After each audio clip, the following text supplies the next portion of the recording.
Wonderful sunshine, but it has just started raining, so everybody's heading inside. Already there, Erik Ten Hag is sat to face the media ahead of our game against Liverpool. Hey, Coach. Just wanted to ask about how you strike a balance between playing, bench players and role players and getting them valuable experience in a setting like this, while also recognizing that in this tour in America, they're really showcase games, and being able to give people that are coming to this game a good view of your star players. Yes, it's always about finding the right balance in this.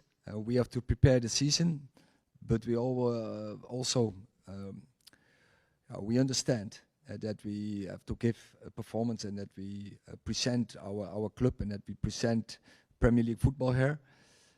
So to find the right balance in this. Yes, hi Erik. Hi. Are you doing well? I wanted to ask you, do you think that Joshua Zirkzee will be ready next week, or is it possible that Jadon Sancho could continue in the role you used him in last night for next week? I think we have to assess next week where we are. They are in two very different situations. Jadon is in a pre-season, he's a bit in the tour, and where Joshua had played in the Euros, then had his break, and now started training in this week. So next week we have to assess those, and we will pick a team what's capable to win the cup of the game against Manchester City. Hi Erik.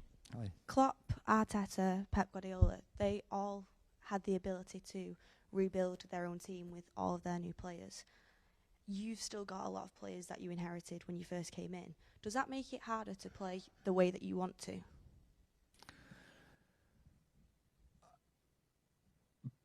I don't know if that, but it's harder because also players you inherited, they are probably very capable of to play in the game model from the club, and so yeah, both is possible. But of course, football evolves very quickly, and we will have high ambitions, and we don't have actually so much patience. We want to go quickly forward, and yeah, if there are options who better fits to our game model or to our required levels, then you have to move to those options. But in the same time, you want to develop and give players in the current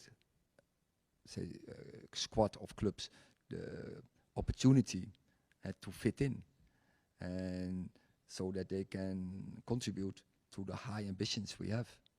And then in terms of transfers as well, are Manchester United currently in a position where we do have to sell players in order to bring players in? And does that make it difficult, considering the wages of the players are quite high compared to the clubs that are currently coming in for them? Yeah, that is every club has those limitations.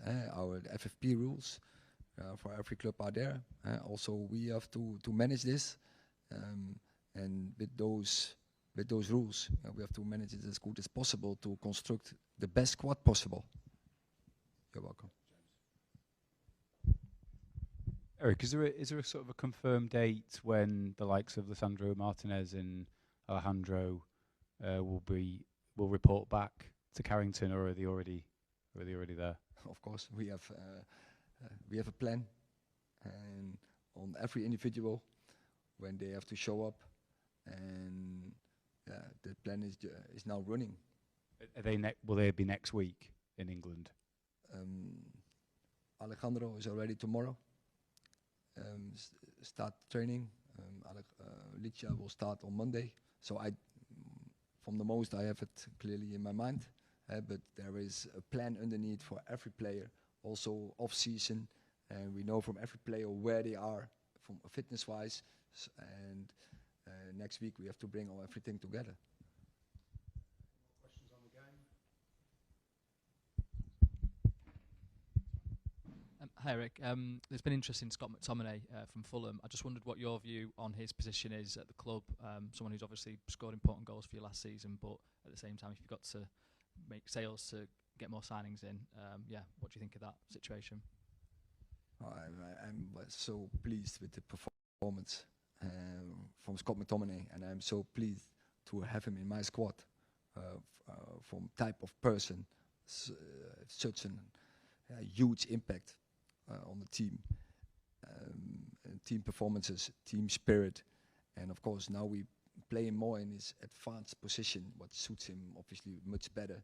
He's so important, making goals for our team, and yeah, I'm very pleased and to work with him and to have him in my squad.